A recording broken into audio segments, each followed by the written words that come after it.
সীমান্তে উত্তেজনা কমাতে চীন ভারতের নতুন পদক্ষেপ। ভারত ও চীন সীমান্ত পরিস্থিতি আরও স্থিতিশীল করতে নতুন পদক্ষেপ নেওয়ার সিদ্ধান্ত নিয়েছে দুই দেশ। একই সঙ্গে পূর্ব লাদাখের দীর্ঘস্থায়ী সামরিক অচলাবস্থা সমাধানে অক্টোবরে হওয়া চুক্তি বাস্তবায়ন প্রক্রিয়া অব্যাহত রাখার বিষয়ে একমত হয়েছে উভয় দেশ। চীনের পররাষ্ট্র মন্ত্রণালয় আজ শুক্রবার এক বিবৃতিতে এই তথ্য জানিয়েছে। দি টেলিগ্রাফ ইন্ডিয়ার প্রতিবেদন থেকে তথ্য জানা গেছে।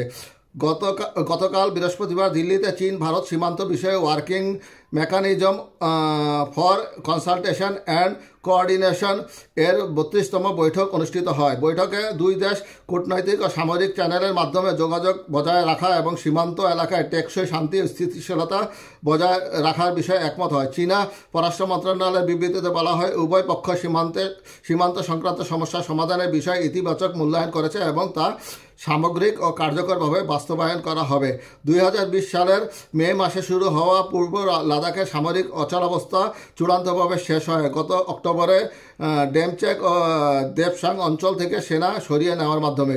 এই চুক্তি স্বাক্ষরের 2 দিন পর রাশিয়ার কাজানে ব্রিক্স সম্মেলনের ফাঁকে প্রধানমন্ত্রী নরেন্দ্র মোদী ও চীনের প্রেসিডেন্ট শি জিনপিং বৈঠক করেন। সেই বৈঠকে উভয় পক্ষ একাধিক সংলাপ প্রক্রিয়া পুনরায় চালুর সিদ্ধান্ত নেন, যার মধ্যে সীমান্ত সংক্রান্ত বিশেষ প্রতিনিধি সংলাপ অন্যতম। ভারতীয় পক্ষের বিশেষ প্রতিনিধি হিসাবে রয়েছেন ভারতীয় নিরাপত্তা উপদেষ্টা অজিত দোভাল ও চীনের পক্ষে এই দায়িত্বে রয়েছেন পররাষ্ট্রমন্ত্রী ওয়াং ই। ভারতীয় পররাষ্ট্র মন্ত্রণালয়ের এক বিবৃতিতে জানানো হয়েছে, বৈঠকে উভয় পক্ষে 2020 সালের সীমান্ত উত্তেজনার ঘটনা থেকে শিক্ষা নেওয়ার পক্ষে এবং ভবিষ্যতে যাতে এমন ঘটনা এড়ানো যায় সে ব্যাপারে আগ্রহী উভয় দেশ।